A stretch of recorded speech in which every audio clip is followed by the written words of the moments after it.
All right, thank you all for being here, those of you on Zoom and those of you in person. I'm sorry those of you on Zoom aren't able to share in our delicious feast that Ron has provided. Thank you to everyone for all the logistics help, especially Mary Merlin. I'm Allie Rossi. I'm chair of the program committee for the Department of Community and Leadership Development. And I'm just going to introduce Ron quickly and then let him introduce the other speakers today. This is one of our CLD unexpected seminar series, but we decided it's kind of like expected at this point. It's really the third Friday of every month. I mean, it's not that unexpected. So Ron is a longtime extension faculty in community and leadership development. He was the past president of the Community Development Society and current treasurer, right? But faculty. No, not correct. Not he's been faculty for almost 33 years here at UK. And really, I think as we start thinking about these issues of love and power, I think his background in both war and peace is interesting. He was an infantry officer in the US Army and a former Peace Corps volunteer in Central America. And those things changed his life and really got him interested in community development from a young age. So just a couple kind of logistic things as we get started. First of all, I wanted to really thank the sponsors today who, I lost the page, remind me. It's the next one. Yeah. Okay. The International Association for Community Development, the Community Development Society, and the National Association of Community Development Extension Professionals. I think there are representatives of all of these organizations on Zoom, so please do feel free to share a link to your website, any upcoming events that you would like to share there. I will keep an eye on the chat box as the talk goes on. Feel free to post questions as we go. Would you rather be interrupted or save them for the end? I think just put things in the chat box, ideally. And yeah, so I will be moderating the chat box. Let me know if you have any questions or if any tech issues come up. And I believe that is all of our logistics things we have, and we can go ahead and get started. I'll turn the And I can podium over to go you. back to the Just push the arrows to, yep, go back and forth. Okay, very good. Thank you so much. We have people I know from Europe and Canada and other places of various parts of the US that are joining us today. What a delight to be here with you. I'd like to also introduce my colleagues, Dr. Paul Lachapelle from Montana State University. Paul is past president of the International Association for Community Development and is very active in environmental issues as a faculty member at Montana State. My colleague, Dr. Rosalind Harris, will also be speaking. They'll both be offering some case studies. Rosalind is one of the recipients of the Outstanding Community Development Educator Award and from the Community Development Society. She's also been at University of Kentucky for over 30 years and has done a lot of work in public mediation. And both she and I have mediated some very difficult disputes, and we've helped people, the disputants, find common ground and help them to move forward. So that's my co-presenters, and I think we're ready to get going. Again, feel free to put questions, comments, critiques. We welcome in the chat box, and so Allie will be monitoring that. So what are we going to do today? Well, we'll look at the meaning of community development. There is some ambiguity among many people about what it means. And then we'll look at the dimensions of love and power within community development and look at opportunities for love and power in the field. And the two case studies that Rosalind and Paul will present will integrate this aspects of love and power. And then we'll open it up for questions, critiques, reflections. So thank you again for such a great turnout here. There are 21 different types of communities according to the literature, but I want to simplify it. There are place-based communities, so it's a neighborhood, it's a city, it could be a region like Appalachia. And then there are communities that share interest and identity. So that could be breast cancer survivors, people belong to environmental groups, social justice movements. And when I ask my students every year, community development students, I say, what do you identify the most with? And largely what I see is a shift over the years that people, they appreciate place-based communities, but they also are more and more identifying with the communities of interest, communities of identity. So place is not resonate as much with them as in the past. So I think that's one change that's happening. How do we define community development? One of my mentors, Gan Bhattacharya, developed this really great article. And he said, yes, there's a lot of ambiguity, but it's about two things, essentially. He said it's about building solidarity, about finding that sense of unity or purpose. So when we often go into communities, they're not focused. They want to do a million things, or maybe they're in dispute. So it's an either or kind of question. So what we as community developers do is find that sweet spot. And Rosalind and I have done a lot of work with communities that have been divided, but we found the sweet spot where they can find common ground and be united. Gan Bhattacharya says the second aspect of defining it is it's about building capacity. So once we have a focus, then as community developers, we help them strengthen their power, their ability to bring about change. So we might link them with resources, informational resources, funding. We give them tools to come together, facilitation tools, tools to deliberate and think through the trade-offs and consequences of their dreams, how they want to move forward. So it's about building solidarity, it's about building capacity. And ideally, there's success when the community says to the community developer, you've been with us for 6 months, let's say. We don't need you anymore. We're on our own. We're moving forward. That's success. So it's also rooted, Gan says, Bhattacharya says it's rooted in 3 values: full participation. So that is, we often ask who needs to be at the table, who's been excluded. I remember working in a community that had a school for the deaf. And so when I asked that question, they said, well, the school for the deaf is not involved. Why not? I said, well, they said they use sign language. We've never thought of inviting them. And so that changed. They had a sign language interpreter at the meetings. They were clearly invited, clearly welcome. And so that community changed because they saw that the deaf community had something to offer. It's also about self-determination. It isn't, community developers don't say this is what you need to do, but it's, we focus on that local vision, that our problem, self-determined problem. And it's about self-help. It's about people helping each other. So that's what community development is. And again, I thank Gan Bhattacharya for such working on theorizing this definition. Today's topic, we're focusing on love and power. The Reverend Martin Luther King says, power without love is reckless and abusive, and love without power is sentimental and anemic. So let's dig into this a little bit further.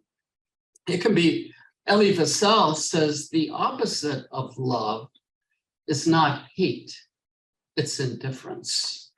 And so many of our organizations we see are indifferent in a sense to, they might have a really good mission, but often don't listen or just move forward at their own speed.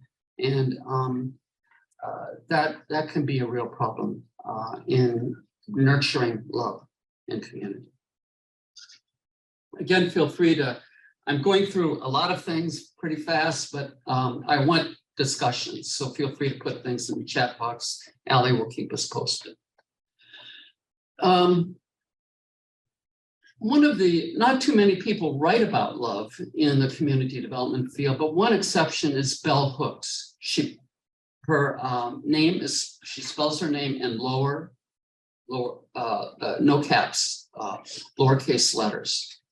And Bell she's a Kentuckian by birth and just died recently and she was a professor at Berea College, written a lot of books, but she says love is a verb. It's an act that involves care and compassion.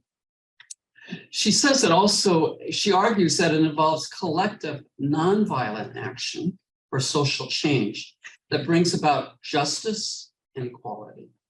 And she says it's about transforming inequitable structures and tackling things like racism or patriarchy or the excesses of capitalism. She says it also involves critical consciousness, and she cites Paulo Freire about addressing loveless structures. So for those of you who don't know, Paulo Freire was a Brazilian, and he taught literacy, began his work in community development with literacy. And he would teach words, well, how to write the word water. And people would learn that. And then he would say, well, what does that mean? And in small groups, 10, 12 people, and people would say things, well, it means we don't have access to clean water or easy access to water. And so he said, well, if that's the pattern here, what do you want to do? What can we do? Well, maybe we could dig a well, or we could do something else. We could change structure, or the word landlord. They would spell it and learn how to write it. And then he would say, well, what does that mean? And they said, well, relationships aren't very good. That might be the pattern. And he said, well, what can we do?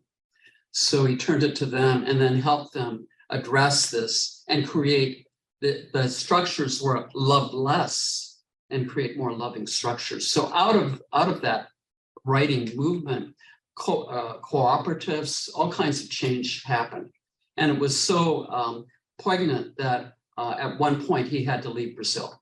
Government wanted him out because he was involved in social change. So that's what love is about, that. But love is something that is not included in many, I haven't seen it in community development codes of ethics or mission statements. So this is bringing it out of the open and talking about it. And some people I know are uncomfortable in academic circles exploring this, but here it is, right here. So there are many aspects of love, but one aspect is deep listening. Paul Tillich says it's the first form of love. And in community development, I argue that it's really important. So it begins first with the recognition of human dignity. So people may disagree with one another or even be full of hate, but we recognize their human dignity. As community developers, we also try to create non-judgmental listening spaces where people can truly hear one another. There is I'm a member of the Internet, and Rosalind and I are members of the International Listening Association. And there's overuse of judgmental listening in the land now. People say, you're right, you're wrong before you even talk. So it's non-judgmental, creating non-judgmental listening spaces and asking questions for deeper understanding. What does this mean? What is this about? Why do you feel this way? And it's also about summarizing statements for clarity. So as community developers, we'll ask things like, if we hear you right, you're really upset about this, or you're really happy about this. Is that correct? Yes or no? So we'll, those summaries are really forms of listening. And then it's building relationships for change and transition. Creating a climate where people can truly hear each other, listen to each other, and relate to each other. So often there's food involved and storytelling. So that's part of the relationship building. Here's Daryl Davis, and you may not know him, but he's a musician, and he was playing one time and at a club, and a white man came up and said, "This is beautiful playing. I've never heard a pianist play, a black pianist like that, play this particular song." And he said, "And you know it came from a white musician." And he said, "No, I know the white musician. It really came from a black group." And he said, "Well, I'm shocked. I'm surprised." And so they talked, and he said, "Well, we ought to get together for a drink sometime." "Sure," said Daryl Davis. And the man said, "And by the way, I am a member of the Klan."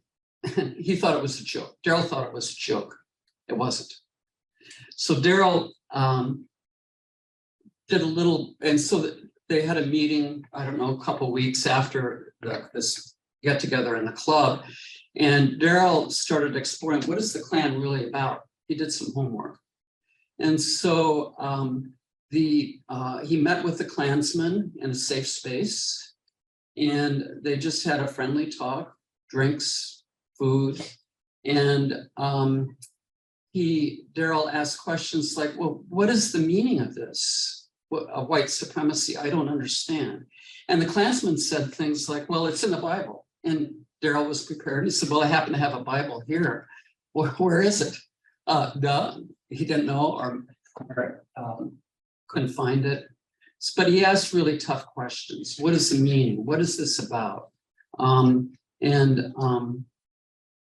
The Klansman said, well, one thing, black people are serial killers. And he said, "Well, name them." And he couldn't. The Klansman couldn't. And Daryl said, "Well, let me tell you the names of the white killers." So there's Ted Bundy and others. So they had this conversation for over 6 months. And also, I understand there was sort of the assistant Grand Wizard. He was the head of the Maryland Klan. And one day, Daryl said, "You know, I would like to have a Klan's robe just for my collection." And the Klansman said, "Well, you can have mine." He said, "Well, but you're the Grand Wizard." And he said, "I'm not interested anymore." So he quit the Klan, not in a huff, but quietly. The assistant Klan master also quit. And so the Klansmen didn't have a leader. 200 people were leaderless. And so that Maryland Klan disappeared. Why? Because of listening, deep listening. Daryl can be found on websites and YouTube and so forth about this story. And he also attended a Klan rally, so that's there. I was involved in a project that a number of years ago, and essentially what we,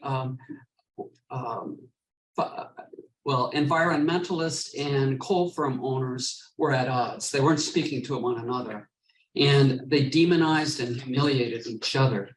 But as we explored, I thought there's some common ground here about post-mine land restoration.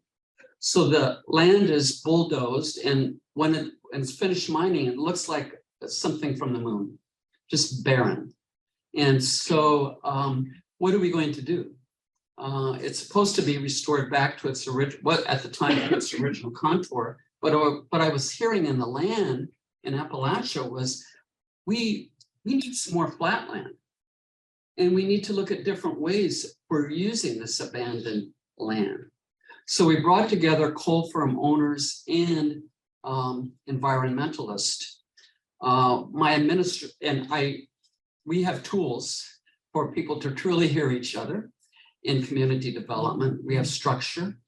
And but what happened is one of the university administrators heard about the meeting that I was setting up with colleagues. And he said, "I'm showing up because Ron, this will get out of hand. Trust me, you don't know what you're doing."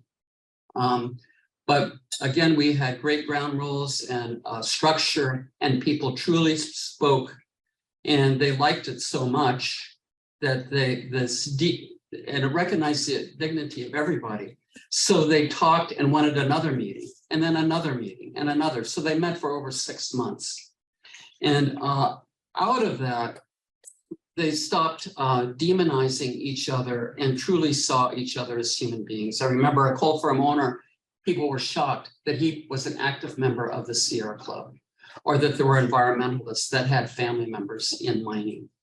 So it set the tone, I think, for lots of great things. So there's the Highland Solar Project that uses about 1,200 acres of former surface mining and surrounding properties. So this solar farm is there, and it's a beautiful green spot. So, so you would think, well, coal and solar, do they come together? This is the Kentucky Coal Mining Museum in Benham, Kentucky, and it's a tourist attraction, but to save money, they've turned to solar. So these listening sessions have led to actions, and it took a while, but pretty profound. So love, I argue, is balanced with shared power. So power is about the ability to affect decisions and bring about change. It's about getting things done. It's not about manipulation. It can be about manipulation and coercion, but in community development, power is shared. And so because it's shared, it's sustainable and energizing. So power in community development also, as I mentioned earlier, it involves especially voices that may not be heard. And so we create this safe space, this climate. Power is, again, so important in community development. It's part of building solidarity, self-determination, capacity. And there are lots of tools out there about theories and tools. I and others have written book chapters about this to strengthen communities of place.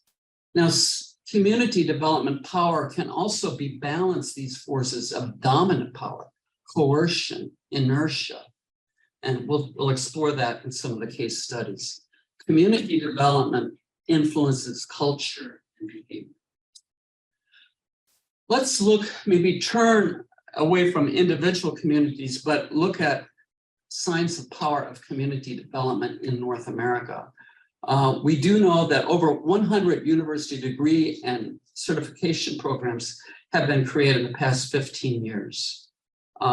There are over at least 14 sister professional organizations that focus on community development in the US alone. I mentioned the three co-sponsors, but there are groups like the Christian Community Development Society, which is mostly strong presence of African-American churches focusing on social justice.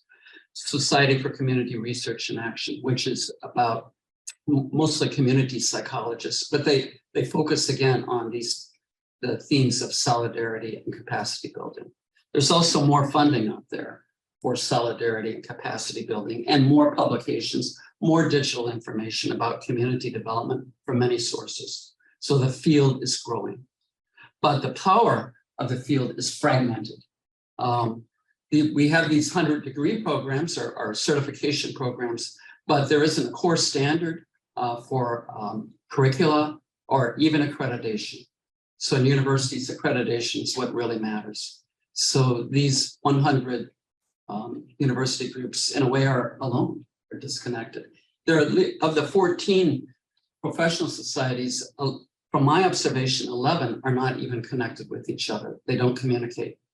And so we also have many community development professionals that aren't affiliated with any of these organizations.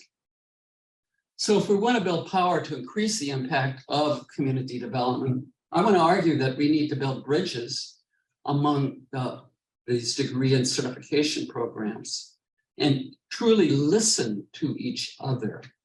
And which is a sign of, I think, a sign of love. And then also building collaboration with these sister organizations in North America, creating greater awareness of community development publications and integrating these aspects of love and power into high school and university fieldwork. I do recognize that love brings joy, but it also is about sacrifice and commitment. I've been at the birth of my child, and great joy, but also great pain, at least from my wife who is giving birth. I recall story. One of my favorite novels is The Brothers Karamazov by Dostoevsky. And this woman in the book says, I really want to sacrifice my life and I want to give to the poor. And he said, that's great. But she says, I'm really worried that they won't be grateful to me for my work. And I'm worried that they might smell or be disrespectful. And he said something like, love and dreams is a wonderful, beautiful, and noble thing. But love in action is a harsh and dreadful thing.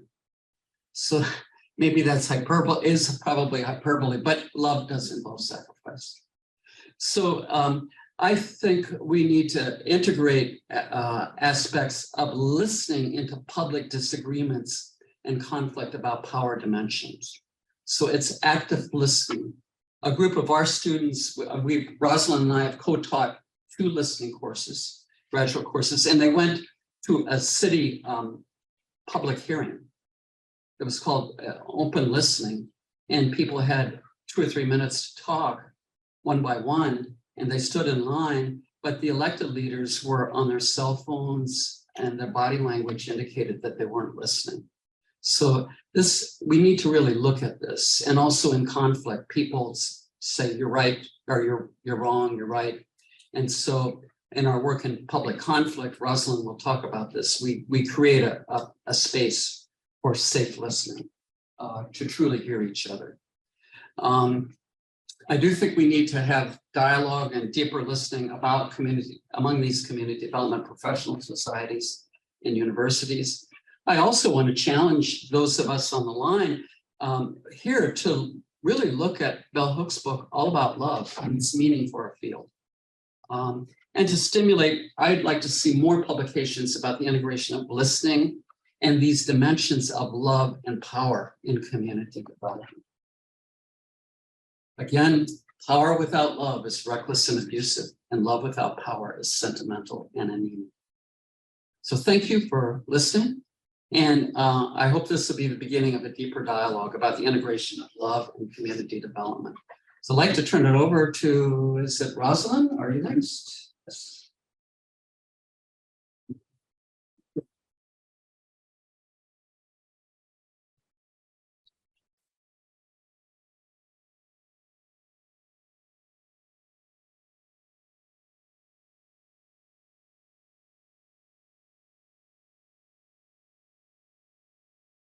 Well, hello. It's good to be back here again. It's been a while. It's good to see all of you, and hello to all of you. Thank you for joining us for this, what I feel is a really precious seminar. So thanks for being here.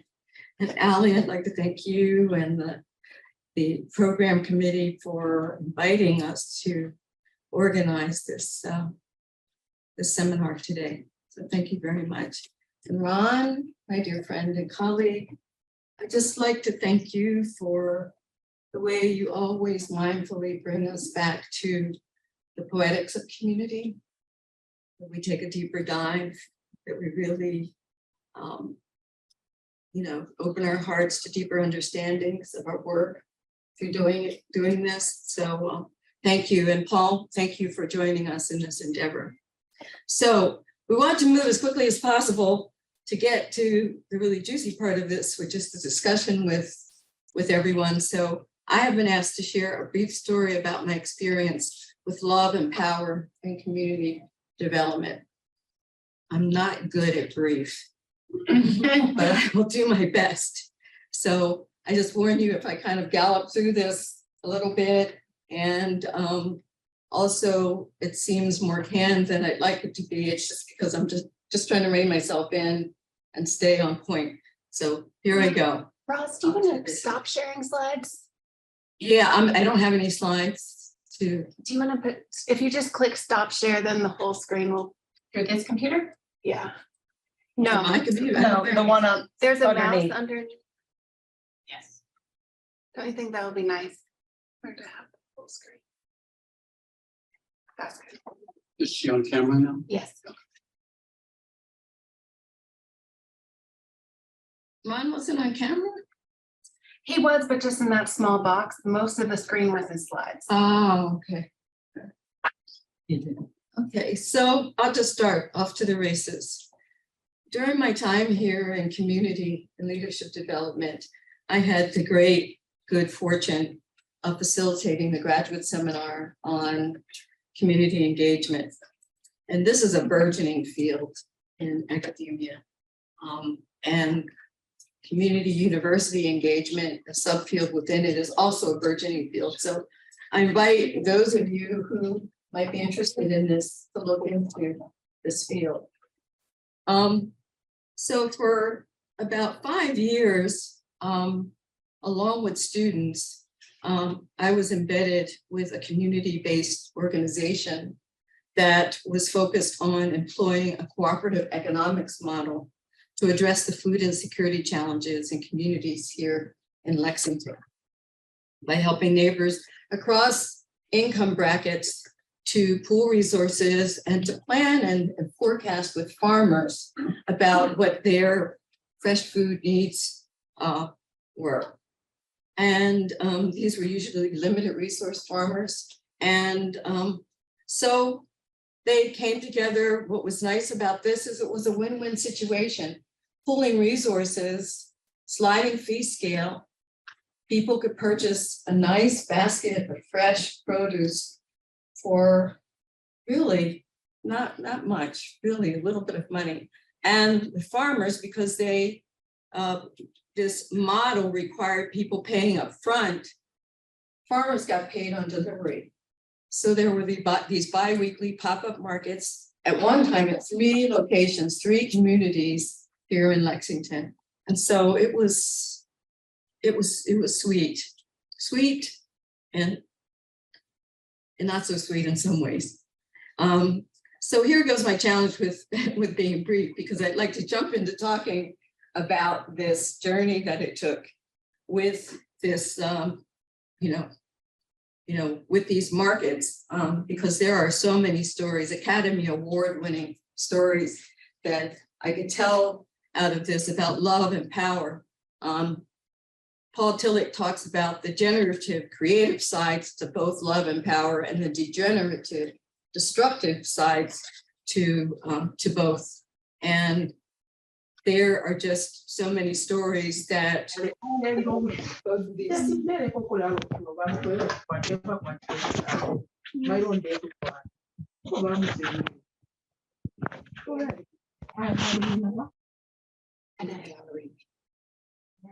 I got it.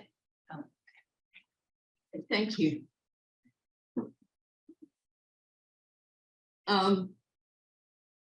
So anyway, there was just a lot that could be shared from that.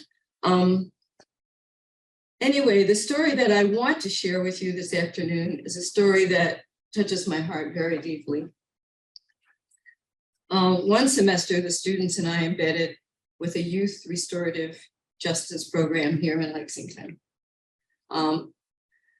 So a community of practice. Ron was talking about the different kind of communities that we work with here in CLD and people work with across the board.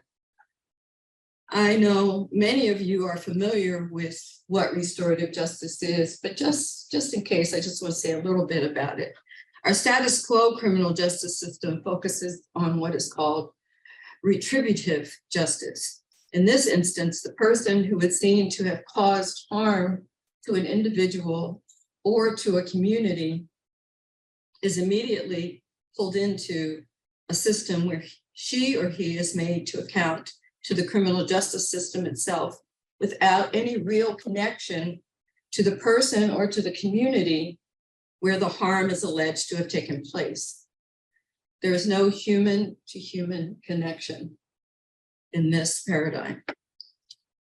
And it's no way to set a foundation then for generating understanding and healing by either party. Restorative justice focuses on the humanizing of the justice process in numerous ways. There are many aspects to restorative justice, but basically it focuses on the generation of understanding and healing by bringing the parties together in one form or another. The program that we participated in trained all of us to co-facilitate healing circles within the school system in Lexington.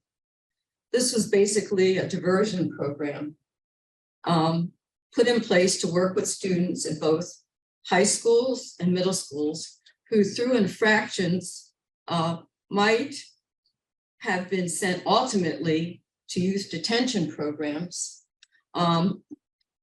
instead of, being able to complete the healing circles. But by completing the healing circles, they avoided this. So that's why people saw it as diverting them away from the criminal justice system, basically the school to prison pipeline.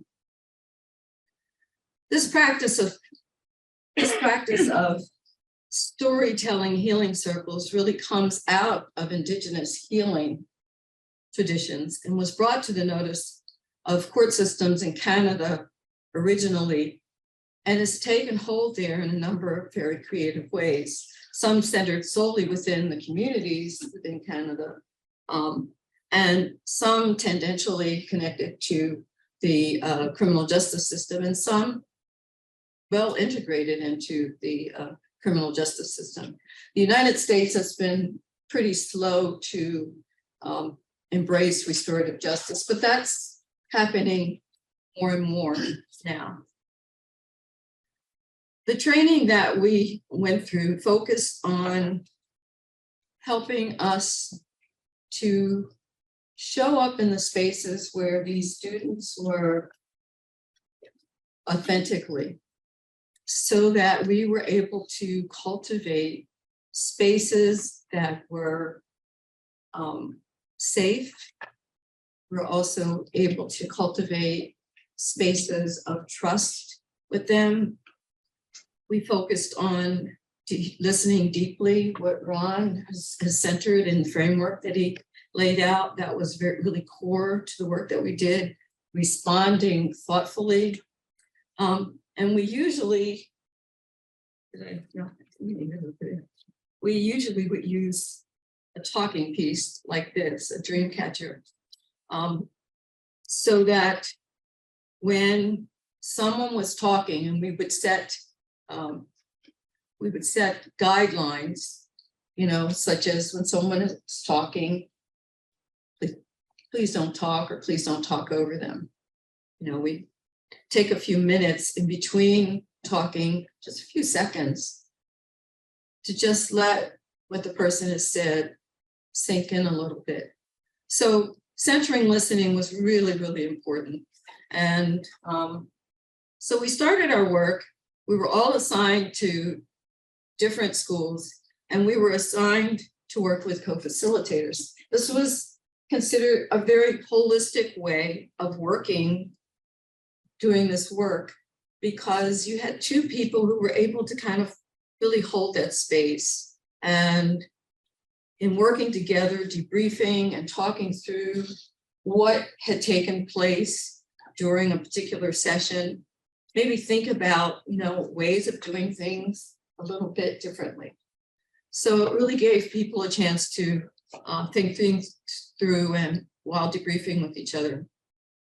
I was assigned to work with young men in a high school here in Lexington. And I was actually happy to be working with a young man who was probably in his, I would say, mid-20s. And he had already been working with the restorative justice program. And he had already been working with the young men who I was going to be working with. So I was just like, yippee, I have someone to learn from, and this will be really great. But 2 weeks into working at this school, for whatever reason, this young man was asked to leave the program. And so I was left by myself to facilitate, because we didn't have anyone else to work with me to co-facilitate by that time. And I thought that was really daunting. It was just like, oh my goodness. Before walking into the room for the first time to meet these young men, and this was before my co-facilitator left the program, I felt that sense of unease that I feel when I'm going into a community that I'm not a part of, that, you know, where I feel that I really don't belong, you know. And I thought about all the, you know, the power kind of calculi. I thought about class. I thought about gender. I thought about, you know, I'm from UK. You know, a lot of times people pinch their noses, you know, when you walk in from UK, you know, the experts have arrived, you know, what do we do with this? I wasn't so much worried about the racial calculus because I had assumed that most, if not all, of these young men would be African American. So when I walked into the room, I was immediately challenged with the power of my assumptions as well, because the majority of the young men were white. So it's all about checking yourself, and then checking yourself, and checking yourself. After my co-facilitator was no longer available, as I said, I was pretty apprehensive about the work. One, from the point of view that, you know, maybe these students just are not going to show up. And, you know, what is that going to mean for them? You know, is that going to mean that then, you know, they're not going to get a chance to be, you know, diverted from youth detention? Or what if they show up and they're like, who is this silly dilly woman that we have to put up with? You know, we can't be real with her. And, you know, so I just felt, you know, I was feeling just not comfortable with things. As it turns out, the power of story sharing and the power of story circles in and of themselves have a magic all of their own. And as the weeks went by and we decided on topics together that we wanted to talk about, and we proceeded to do so in the healing circles, my fears just kind of went away. These young men shared, and they shared very deeply. And close to you, so you know, I'm getting ready to do cry, but they shared very deeply from their hearts about the traumas in their lives, about their fears, about their doubts, but also about their wishes, about their aspirations and dreams. They weren't necessarily friends outside the venue of this circle setting, but they trusted enough as time went by to cry with each other, to hold each other, as did I, as a member of the circle. I needed to share deeply as they shared. I moved beyond my fears about power issues to find that I had a broken, open heart. I feel the young men did as well. Love and power had done their inevitable dance as we moved through our times together. Whether we call it love or not, love had filled that space. Love had filled our time together. The young men showed up every week for the circle, even when they decided not to come to school on other days. And in the evaluations that they did afterwards, they spoke to this, saying that the circle space was the only space in which they felt safe to share truly about what was going on in their lives. As the students in the seminar and I debriefed, and that was another thing, you know, the students were working in different schools, but we would always meet. We would also meet in here, and we would, that's right, we would meet in here and we'd debrief and we'd share. And in sharing with them, I found out that their experiences were very similar. So to return briefly to the framework that Ron set in place, I would have to say that at the heart of this work was deep, deep, deep listening, bolstered by mindful presence, mindful speech, mindful responses as we journeyed together I mean, learning about each other, you know, there's this web of connection, interest web, as we talked about in community development, this web of connection we have. Our stories might be different, but we are human beings with, you know, hearts that hurt, hearts that open. So these are the things that bolstered that deep listening. Referring to what Ron laid out from All About Love by Bell Hooks, and by the way, I have the book over here if anyone wants to take a look at it. I felt that love was truly a verb in this case, that through the deep work done in the healing circles, that love, care, and compassion were truly actualized. In relationship to collective nonviolent action, changing inequitable structures, racism, patriarchy, the free area and critical consciousness.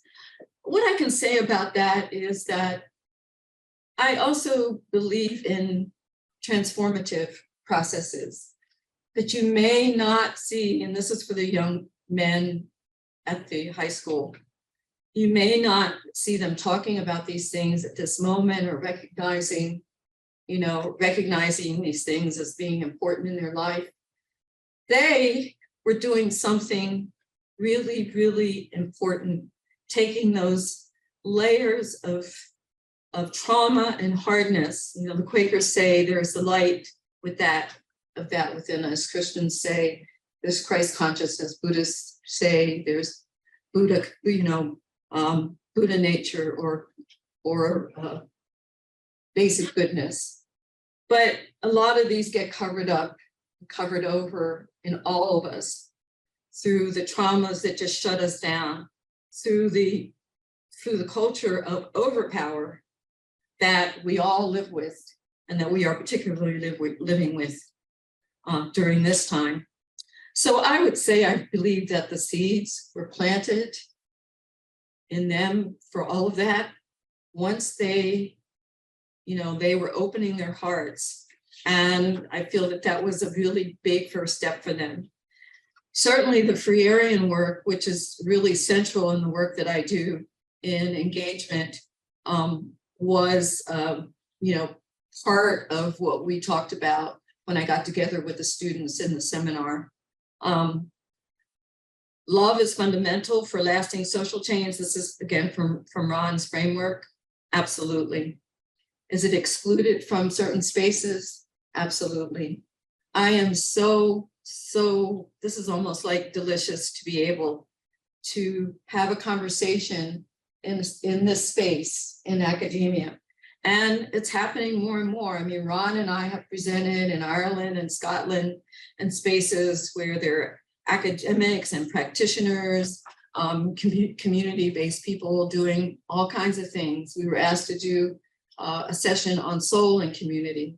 So these spaces are opening up. A few years ago, the Kentuckians for the Commonwealth contacted me and asked if I would come and meet with them.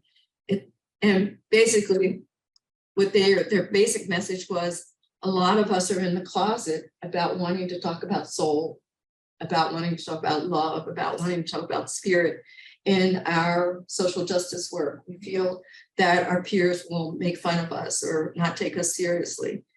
But they felt strongly enough about this to be talking to people and engaging them. So if you get a chance to check out the Highlander Center, I know Nicole went there last year. I so wish I had gone with her. The Highlander Center in Tennessee actually centers soul and heart in the work they are doing. And I invite all of us to contemplate this in the work that we are doing. Thank you, and I turn it over to Paul.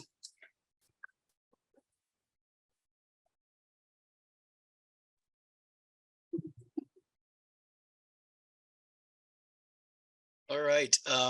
I trust you can all hear me, and I'll just wait for you to let me know if there are any problems with the audio or video.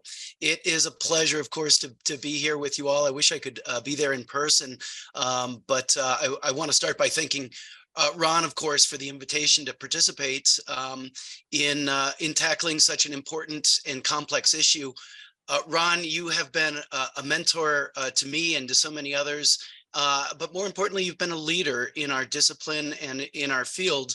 And I want to just start by recognizing you and your profound contributions, not just in Kentucky, but also in the United States through the Community Development Society and also internationally with your work with the IACD and other organizations. When Ron asked me to participate, of course, I was humbled and of course happy to join. But as a political scientist, the first thing I did was Googled this term love to see what I could find about to define it and how I could offer some words. And of course, went to one of my other mentors, Noam Chomsky, to see what Chomsky had said about love. And he was asked this question directly: what is love? And his response was simple. He said that, quote, life is empty without it. And that struck me as both very simple, but also a little bit wanting. And I think we all recognize that love is one of these very complex terms. It's hard to define. It's certainly hard to measure, but it is critical to all of us in our lives. And it's certainly a central component, a central tenet and principle of community development. I want to offer just a short story on how I think love can help us negotiate change as we go through life, the inevitable change that we all deal with. Some of that change is good, and we accept it, and some of that change can be difficult, and we tend to not accept it. But I think through building relationships and active listening and engagement and understanding power dynamics that we've heard about, love can help us negotiate that inevitable change. So I think we all recognize that change is just part of our relationships, is part of our jobs, our careers. We see change in our own personalities, our own perspectives in the world's change in terms of who we are, how we see the world, and how we interact with our friends and our family, with our work colleagues. It is inevitable. We see change in terms of maybe a health diagnosis, being fired from a job, a divorce, losing a friend or a family member. It's integral to how we evolve and how we grow through life, of course.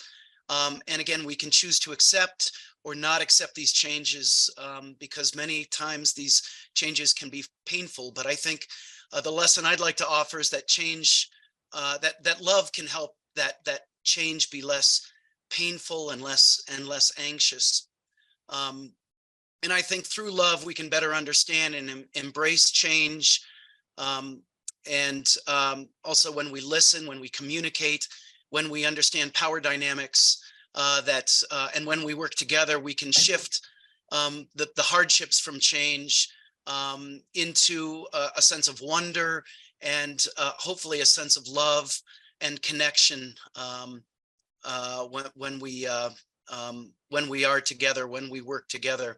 So I want to share just a very short story by Franz Kafka and his doll. Kafka lived in the late 19th and early 20th century. He was a German-speaking novelist, and he lived most of his life in Prague, and he's widely regarded as one of the major figures of the 20th century literature. At age 40, Kafka had never married, and he had no children, and he was walking through the park one day when he was in Berlin. And he met a young girl, and she was crying because she had lost her favorite doll. And she and Kafka searched for the doll in the park unsuccessfully. And Kafka told her to meet him there the next day, and they would come back, they would look for the doll again. And the next day, they looked and they looked throughout the park, and they still had not found the doll. But Kafka reached into his pocket and finally found a letter and gave the letter. And he said that this letter is written by the doll. And the letter said, "Please don't cry." The doll said, "I took a trip to see the world, and I will write you about my adventures." And so thus began the story, which continued until the end of Kafka's life. So during their regular meetings, Kafka would read letters from the doll that were carefully written about the doll's adventures around the world. And they would engage in these intense conversations and built a relationship, very deep relationship that the young girl found it adorable. And then finally, after many of these meetings, Kafka ended up buying a new doll for the girl, and he gave this doll to the girl as a gift. But the girl said, "This doll doesn't look like my doll at all. There's no resemblance to the doll that I lost." And Kafka handed the young girl another letter in which the doll wrote, quote, "My travels have changed me. My travels have changed me in profound ways." And the little girl understood and realized that the change was actually good. And the little girl hugged the new doll, and she loved this new doll because of this new relationship that she had developed with Kafka. And soon after that meeting where Kafka gave the young girl the doll, Kafka died tragically from tuberculosis. And many years later, the adult girl had found the doll and ended up giving the doll to her young daughter. But the doll had been very tattered and was very old and was falling apart. And she discovered that there was a letter, a tiny letter that was inside the doll, that had been hidden inside the doll. And it was signed by Kafka, and it was written, it had this short message, and it said, quote, "Everything you love will probably be lost, but in the end, love will return in another way." And this had a profound effect on the adult girl, where she realized, and this is the moral of the story, that love helps us negotiate and embrace the inevitable change in life. Of course, we all know that change is inevitable for growth, but the moral of the story is that if we work together, the premise, of course, with community development, we can shift that pain and that anxiety of change into wonder and into love. But it's up to us, of course, to consciously and intentionally create those connections and those relationships and cultivate that love. So Ron, again, thank you so much for this invitation to participate.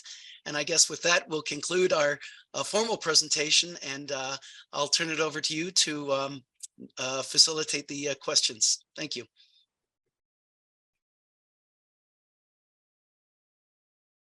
Thank you, Paul. Well, I can't see the chat, but maybe Ali, you can clue us in or if people want to raise their hands. And So there was a chat, good question, I think might start us off from Mary Lucy. What might be the practical steps to bring community development associations together to listen? Likewise for colleges and universities teaching community development to listen to each other. That's a great question. And I do think there is a time to look at what is community development? What does it mean? And how can we strengthen community development power and influence? I think is a compelling question to bring these 14 associations together. What could we do together to augment the field? Same with universities. There are these degree programs and they're not communicating with each other what's really important. So I think that would be the impetus to come together. I'm not sure if I'm answering the question correctly. I do think there's funding out there, but we haven't explored funding for each of these purposes. Maybe colleagues, Rosalind, Paul, you want to add?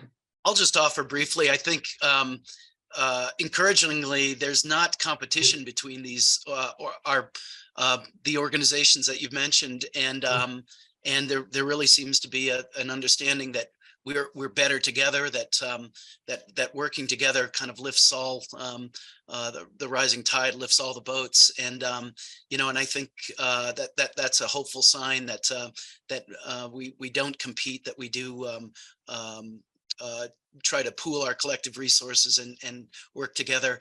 I'd encourage my colleagues who represent those organizations or part of those organizations to weigh in as well. And I know that we have representatives from some other community development organizations with us. And I see we have something from Anna Clark, who's president of the International Association for Community Development. She writes, what does she write? She says IACD facilitates a global community development educators forum. Always open and happy to welcome other community development educators. Okay. Very good. Melissa, I have a question. Yes. So thank you for the presentation, everyone. I think it's a long time to talk about this and bring love into the conversation. It can be a very taboo subject. And one of my questions, well, several of them was, who do we need to be with a capital B to allow love into our work? All right, so there's a lot of things we can do, like effective listening, storytelling, action inquiry, all those kind of techniques open that door to being. But I think as community development specialists, who do we need to be? What does love bring into our being, our spirit, right? Who do we need to bring to the table when we're facilitating in a loving way, or to open and engender love in our facilitations? I'm wondering, how do programs teach this way of being to our students, right? How do we do that? So just, those are kind of a lot of questions, but who do we need to be? I'll let Rosalind join here, and Paul. I think one step is to be our authentic self. So who are we, and in touch with our own heart? We need to listen to our heart's song, whatever that is, and create the space. So in my own personal life, when I do enter into a community development setting, I often take that time privately to remind myself who I am, what I'm really about, and in touch with my own loving presence. So Rosalind, Paul, you can, it's a great question. I would just Go ahead. I would just echo what Ron said. I really think that we need to show up authentically. I think we need to be reflexive. We need to be aware of the fact that, it is a growth process as well. And, just to stay in touch with that, that we are going to be doing that growing for the rest of our lives. It just doesn't stop when we say, well, I've got this certificate to be a community development, specialist, or loving community, or something in love and community development. I think that we just need to be committed to showing up mindfully. We can't always do that. To be able to be kind and gentle with ourselves when we can't. That kind of self-care is like elemental, because to the degree that we can do that for ourselves, it radiates out to other people. They feel that. Paul, thank you, Rosalind. I don't have anything else to add, really, except that I think it's just important that we continue conversations like this and not be afraid of these very difficult, hard to define terms and ideas, concepts like love and trust, and how they're integral to our discipline and to our work. Other questions or critiques, even? We welcome critiques. There's a question in the chat box which might be kind of relevant to here. Tanner Katarina Noor says, thank you, first of all. talks about the religious undertones she often picks up when talking about love and community, and says that for place-based communities that did not center around religion, how could we mediate these conversations in community to empower love without re-solidifying love through religious or other Western values? From your experiences, are there strategies or tools that have been effective? That's a great question. Yes, it is. One is, as a member of a secular institution, I do recognize, though, that there are religious orientations that are very strong. And so in some, particularly in Appalachia, they've mentioned it. And my colleagues, when we're in there, some of those settings will sort of cringe. We don't want to talk about that.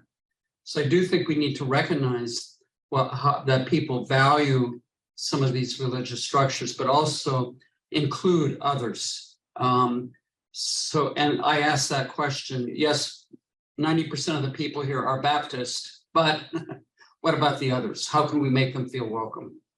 So I think this is an issue. And so in some, or it's a Black church, but they feel excluded, or Black people. So the Black church can be a meeting space to look at bigger issues. But I think this is it's a tough question.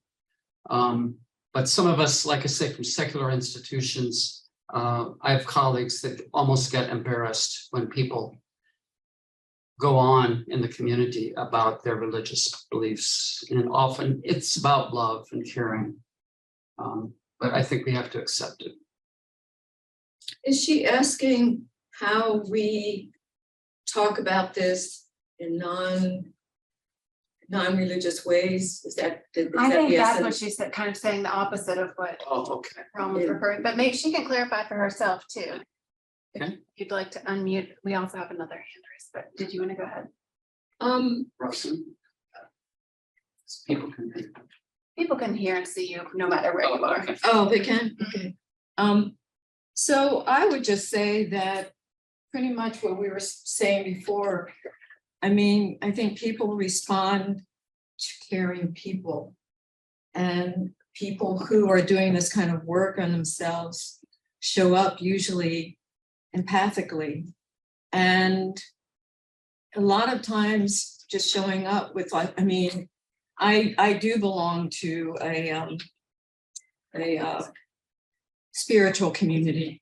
And we have a kind of language we use and practices, but I never use those languages or those practices. Well, I can't say that. When I have classes here and when I go to meetings, I carry a singing bowl.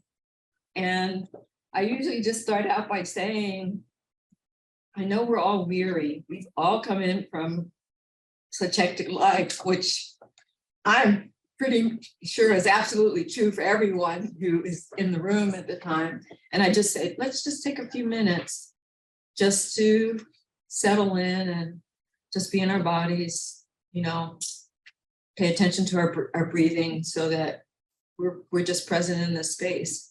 And it gives me a chance to do that. I think it gives them a chance, and energetically, I think it gives us a chance to connect. So I think it's about, really, I just think it's, again, it goes back to being your authentic self. People feel that authenticity. I mean, true authenticity just, it's like shines like brilliance. People just feel it immediately. So, and that you're not laying a trip, you know, you're not saying there, you're helpful in the space, you're kindness.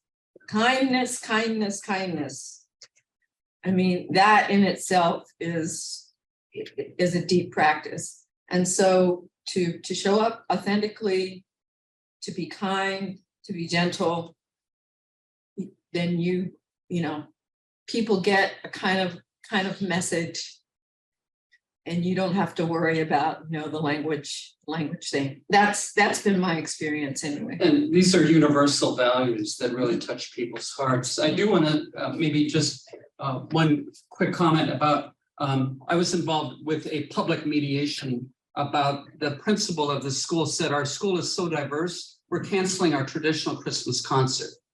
So one of the, it just got volatile among the parents. The students were fine. And so one parent threw eggs at the principal's car in front of other students. And so we were asked to come in to mediate and to find out more about this dispute. And as we uncovered it, there were so many perspectives about the concert.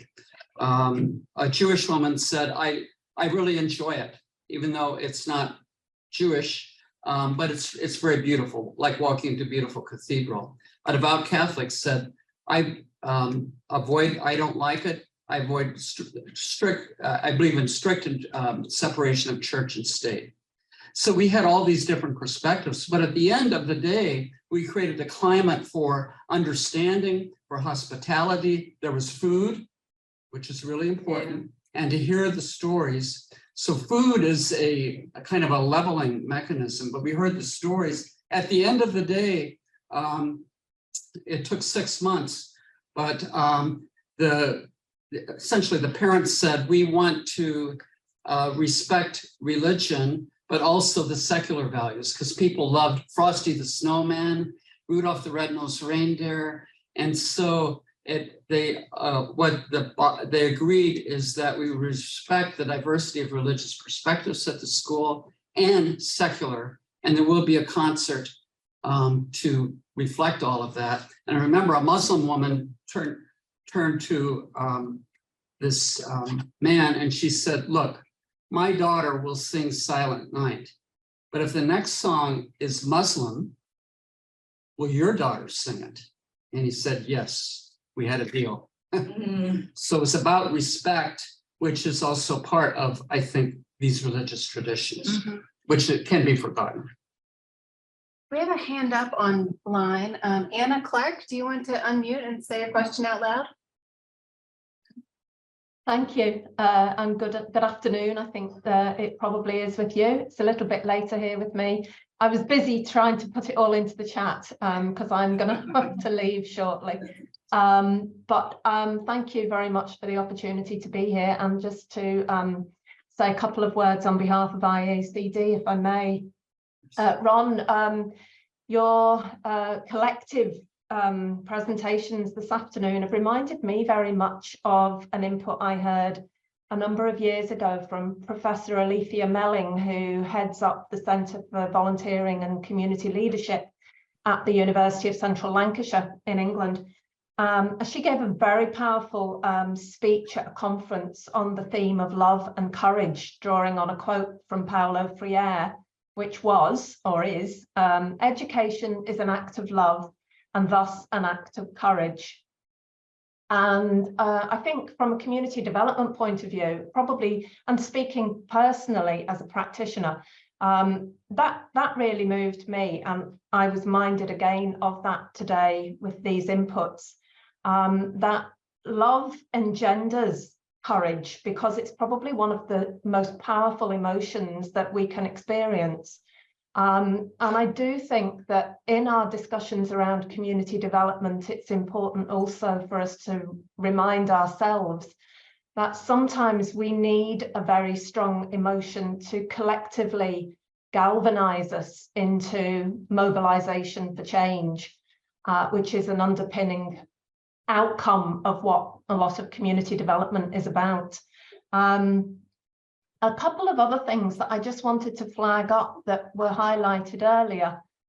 It talked about the need for collaboration, and I absolutely agree with you. And we are always very open to those opportunities and discussions. But I just wanted to highlight the fact that in terms of standards, which you sort of referenced earlier, we do have a set of international standards for community development. And I'm not saying they're the end point, but they might be the starting point for some discussions around collaboration. And as I said, we'd be very happy to be involved or to support, co-host a discussion around that international collaboration for the promotion of community development, particularly in the context of educators, because I think that there's a specific role there to be played. And really, that was all I wanted to say, apart from thank you once again for the opportunity to be here. Thank you.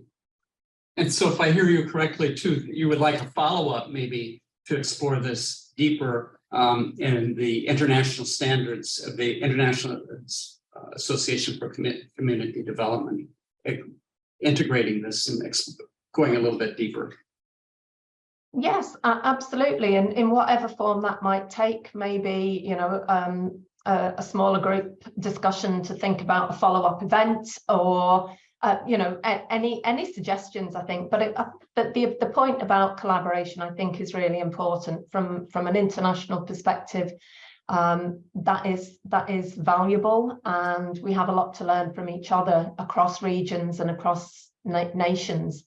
You know, even from my own jurisdiction, we have our experience and our practice to share, and we would love to hear about that in relation to the promotion of the discipline and the practice of community development, and the development of standards, the use of standards, and the support for community development education and training. So I think there's a lot to explore, and maybe there's a discussion about how that might happen as the next step. But I just wanted to say that on behalf of IACD. Very good. Thank you. Thank you so much, Anna. Other comments or questions from our group?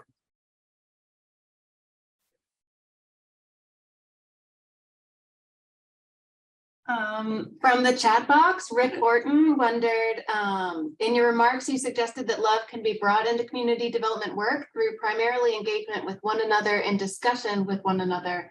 I wonder how that can be accomplished without trust. What might be due to create trust so that relationships and love can flourish? And maybe this has been addressed with the conversation about our authentic selves, but I wanted to share that comment. Yeah, Rosalind, I think, can join, and Paul. I think especially our work in public mediation, people are in dispute and do not like and do not trust each other. So, for example, I talked about the case of the coal firm owners and managers meeting with environmentalists. Both groups, despite the individuals in those groups, despise the other side.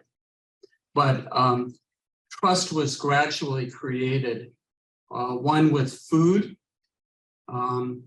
second, creating safe spaces for people to hear each other. And then third, I think the role of the community developer, neutral facilitators, creating a safe space for people to be truly heard, but also with ground rules that we're not going to act in a venomous way. So that seemed to work.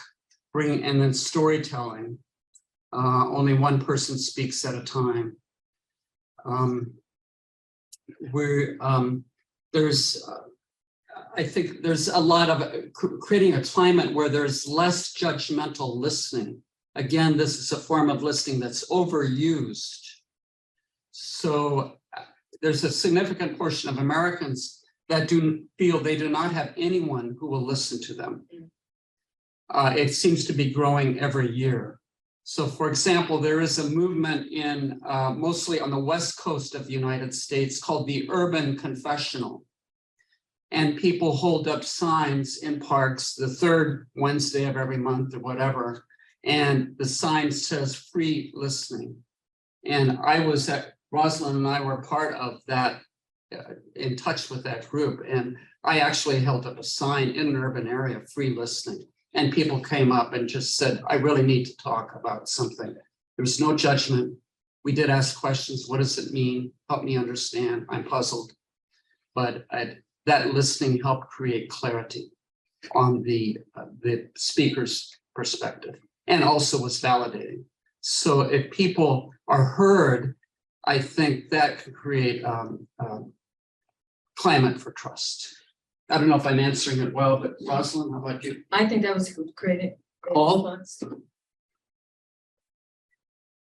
I think the only thing to add is maybe being vulnerable and challenging those kind of power dynamics that we've talked about is a way to accentuate and build that trust and that love, and also realizing interdependencies, that we are all connected, which I think increasingly we need to do in with the troubles we're seeing in the world, that we need to recognize our similarities and our commonalities as opposed to our differences, and recognizing how we are tied together and dependent on each other. And I also think community developers fostering dialogues. So for example, even in Lexington, there is a Muslim-Jewish dialogue going. There's a Christian-Muslim dialogue, Christian-Jewish. And there's a group of nuns. Their dialogue is nuns, N-U-N-S, and nuns, N-O-N-E-S. That is people who do not want to be affiliated with an organization like that. But they have true dialogues. So I think it's finding these safe spaces for people to truly hear each other out. And again, hospitality, food. There's another element you often add to that question that I have learned from you that I think has a lot of truth to it. I don't know if this engenders trust as much as it is listening, which can lead to deeper relationships, which can eventually lead there, which is inviting respected elders and youth to the table, because people generally behave themselves better when you have some of those other populations there, and that behaving themselves better sometimes means listening a little bit more clearly instead of acting so poorly. So in terms of how you create that spaces when you have really tricky environments that you're working in, that's something I've learned from you. Okay. I usually share. I love that. Yeah. I do too. And when we brought together the coal firm people with the hardcore environmentalists, there were expert listeners. They remained silent, but who were they? Pastor of the local Catholic church, the deacon at the Presbyterian, etc. So people felt safe in a way. At least there were people that they trusted on the outskirts that made it, and they really did, like I say, in the beginning, despised each other. But that was the beginning of a space. It's hard, but I think we can have structures that open people up, open up hearts and minds. Well, I think people are having to hop off and leave, so we should wrap up now. There are some beautiful comments in the chat. I'll make sure to share those with you. So if we didn't read every word today, but really thoughtful comments in the chat. And as we wrap up thinking about next steps, Lance Brunner in the chat says that UK will be hosting the 2024 conference on contemplative practices in higher education, probably around the beginning of March. And he's inviting everyone to join in both the planning committee as well as attending, and included his email there. It sounds like there are some other initiatives and desires to continue this conversation. Very good. So I'll be sure to share the recording. I want to thank you all. Thank you.